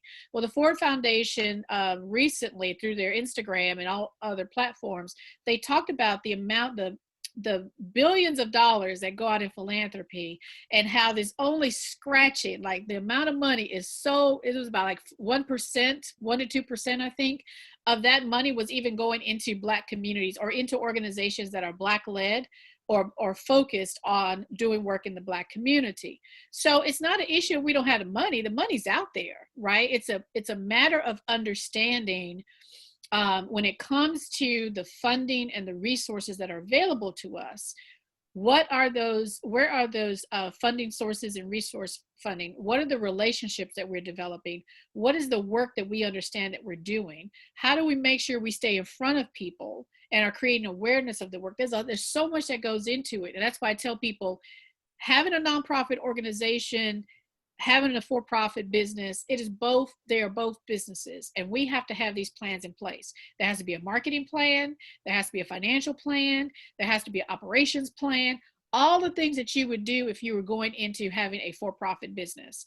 And so I would really encourage you, pay attention to what these organizations are doing and what they're talking about, where they're putting their dollars. Pay attention to the people who are maybe coming to you and asking you to do, if you do certain work, maybe it's an opportunity for you to get some dollars to do that work or expand into that work. Maybe it's an opportunity that's going to take you away from your mission and your vision, that is going to take you away from the people that you wanted to serve, that you were focusing on serving when you created your organization or when it was first created. Making sure that it's not taking you off point, it's not taking you away from keeping your eyes on the prize. So be very mindful of that. It's not, and it really is, y'all, there's so much money out there. I know to say that, and people are like, where's it at? You know, show me where it is. There are resources out there, but we have to make sure that we are careful in terms of what are we accepting into our organizations. Like Tallulah say, if someone comes in and says, well, one of the requirements is you're going to have to change your board of directors, that could be a red flag for, okay, what does that mean? And how do we go about that? And are we going to bring in people who are board members who understand even the work that we're doing? Are they going to come in with their own agendas? Are they going to come in with their own preconceived notions about who we're serving? Right? And so because of that, maybe they bring in that kind of influence. Maybe they don't really believe in our mission. Are there people in your organization who don't truly believe in the mission that you have? They're always there to kind of counter it, or they're, you know, there to always talk about what can't be done. You know, are those people really being helpful to your organization? Do the people understand truly what does it take to run your organization? What is the money that is needed, the resources that are needed? Sometimes, it's the resource, it's the connection that is going to be of more value to you than the money. And the other thing is, I will just say this, any volunteer, anyone you have with your organization, do not assume and do not make a judgment call for them and do not make a decision for them to think that they can't give. Anyone who's involved with your organization can give. And they can give of their time, talent, treasure, and testimony. Even with our giving circle, we have different categories in terms of people who want to be committed to an annual giving, and then people who just want to be associated. They want to make a claim or say, we are friends and we believe in your mission. We give $1. We can give you $1. We can put 5 on it, whatever it is. But make sure that every person that comes in there understands the role they play, whether they're a volunteer or whether they are a staff person who is hired. All board members, if they believe in the mission, if you're not there to believe in the mission and support the mission with your time, talent, treasure, and testimony, then perhaps this is not the board that you need to serve on. One of the best experiences I had as a board member, I served under the woman who was the CEO of years ago of the YWCA here in Winston-Salem, North Carolina. And she had a process. So she invited me. My name was given to her as a potential board member. She invited me to a lunch, and one of the first things she wanted to make sure that I understood is that this is a working board. You are here to contribute. We have an annual contribution ask that we ask of board members. We expect you to be at the board meetings. If you miss more than 3 consecutive board meetings, then you may no longer be on this board. There'll be a process to replace you. And I really appreciate that, because she taught me so much about the importance of making sure that anyone that's associated with your organization, if your organization is your baby and it's something that you believe in and you know it's what's needed in your community, you will do whatever you can and must to protect that organization and to make sure that it's sustainable, that you have the right resources and support for it. So going back to it, yes, sometimes receiving those dollars may not be the best thing. Sometimes free is not always good. sometimes getting the large, and for-profit business, we say the same thing. If, a lot of people are like, oh, if I had that Walmart contract, it solved all my problems. Look up the stories of companies that folded because they got the Walmart contract and they weren't ready for it. And they went bankrupt, or they got the government contract. Because the other thing too is that when you're dealing with government contract or big contracts like that, well, sometimes you might not get paid. It says you're supposed to get paid every month when you submit the invoice, but sometimes you don't get that money in time. And so do you have the cushion to do it? Can you go out and do the work? Can you go out and hire the people to do the work, but then not get paid for 3 months or 6 months or longer? Right? So those are all the kinds of things you should be thinking about. And it's not easy. Tallulah will tell you, any of you on here that have nonprofit organizations will tell you, it's not easy, right? It's not easy to have a business, whether it's for-profit or nonprofit. It's not easy to make those decisions. Yes, we will make mistakes. Yes, sometimes, we're going to trust people that show us that we can't trust them. But then we have to make sure we can trust some other people, because we still need other people to be involved in our organization to help us get this work done. We can't do it all alone. Right? Yes, we need to take time off for ourselves to be able to refresh. And, some people take those sabbaticals. I think I just recently saw someone who participated in a program where they were going to be able to take a year off sabbatical, and they got a stipend, or they were going to get monies to be able to do that. If you can't do that, if there's not a program available to you, who are the people in your organization? Who are the people, your colleagues, who are also in the same kind of going through the same thing as you are, in terms of they are operating a nonprofit or a business that you can go to? Who are the people that you can go vent? Who are the people that you can go and have conversations with? Who are the people that you can go to who can say, I know that contract looks really good. I know that funding looks really good, but you might want to rethink that. Maybe you don't want to go after that money, or after going after that money, is that going to take you in the right direction with your organization?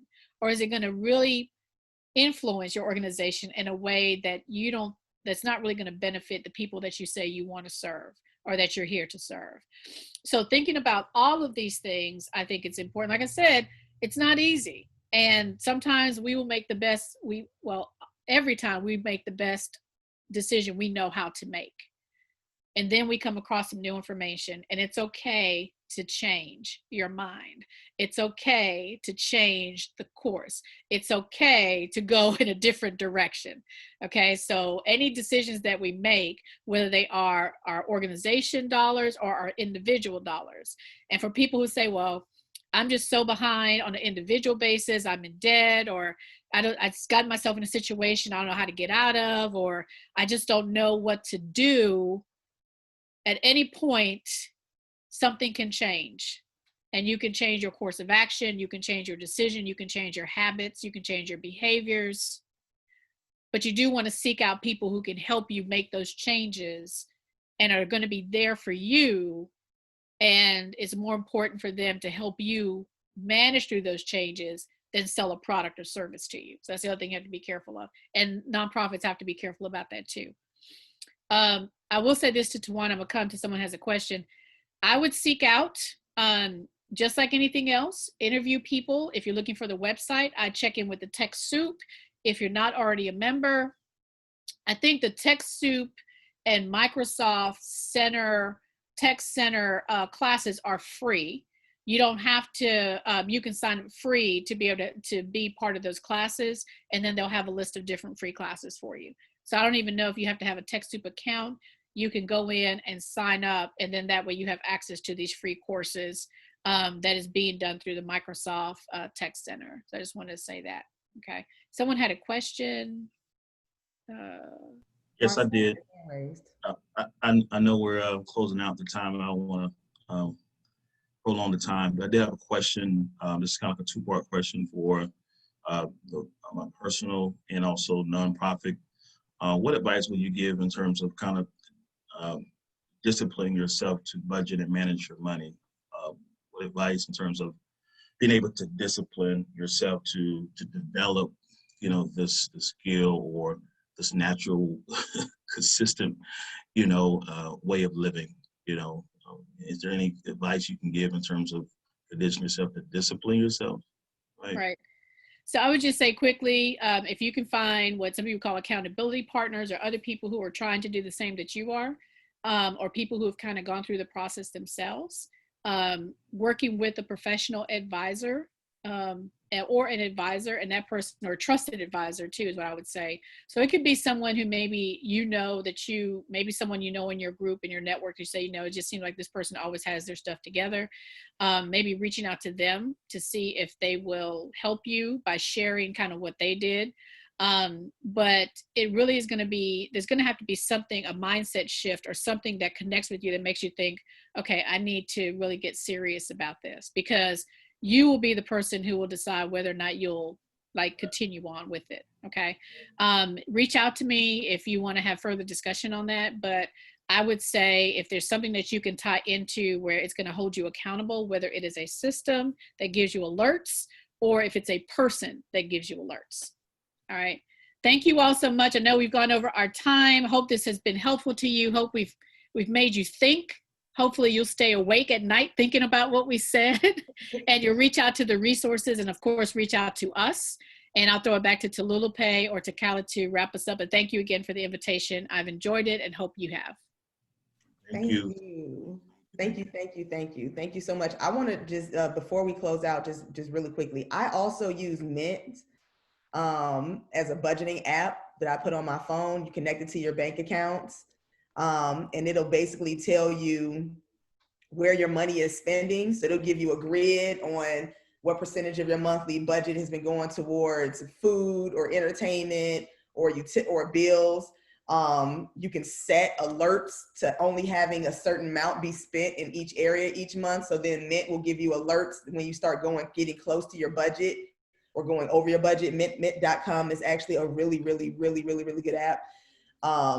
I just wanted to throw that out there. If anybody was looking for something that helped them learn how to budget, I use that personally, but it can be used either way. It's just a really useful tool, and it connects to different sites like Experian and Credit Karma to help you with your credit scores also. But thank you, Michelle, so much. Thank you, Michelle and the Collins Group, for taking time to partner with us on this financial literacy lunch and learn today, our last lunch and learn of the year. This year has been a heavy lift. Yes, please give her a round of applause for taking her time to do this. She gave us some great information. Please check out this book, Your Business Venture. Who wants it? Just go ahead. First person. Okay, another raffle. So we're doing one more raffle. We're doing one more book raffle. And it looks like Gerard won that one. Okay. We got you, Gerard. He tried to get it in and it said B, but I know that's what you were trying to do. You're trying to say me. I know you were trying to say me when you wrote that. So yes, thank you. So what we're gonna do is, Michelle, if you don't mind typing your contact information, we're gonna follow up with everybody who registered for this event and who attended this event, just with a follow-up thank you, and we'll send out her contact information that way. What we're also gonna want is, Gerard, do we have your email address? I just sent it to everyone. So michelle@collins.com. Okay, so we have his email address. We're gonna get you the contact information for the two people who won the books. And I believe that was Gerard and was it Irvin? No, Marcel, Gerard and Marcel. All right, so we'll get you the contact information for the two people who won the books so that you can get those books out to them. We'll follow up this lunch and learn with the survey, just asking you a few questions about the different lunch and learns we've had this year. I'm gonna thank you again, kick it off to Khalid to close us out. Yeah, I just want to thank everyone for coming out and joining us for this financial literacy lunch and learn. This was recorded, so please head over to our website and our blog section for more resources regarding education and other lunch and learns we put on throughout the year. As Lupe stated, this is the last one. We have big plans coming up for 2021. I'll keep everyone on the edge of their seat. But we ask that everyone stay engaged, be on the lookout for our MailChimp alerts, things that we have going on. And again, I just want to thank everyone for being a part of MBSK. And we continue to partner with everyone here on this chat, and feel free to reach out to me personally. You can head over, send us an email at mbkwake@evolvementoring.org for communications. And I do want to say again before we close out, This year has been a heavy lift for us all. This year has been heavy, whether you've lost somebody to COVID, whether you've just had to deal with the quarantine, or, you know, the economic impact of this. And I do ask, if you have the time to take some time for yourself, to breathe and be mindful between this year and next year, so that it doesn't feel like that you feel like you're going into a new year and just not another new week. So maybe taking some time to reflect and shut down if you can. I know that can sometimes be a luxury and a privilege, but if you can find the space for a day or two, please find the space for yourself. So thank you all. Thank you for joining us. Thank you for your time. Have a great rest of your day and a great rest of your week. And we'll see you in 2021.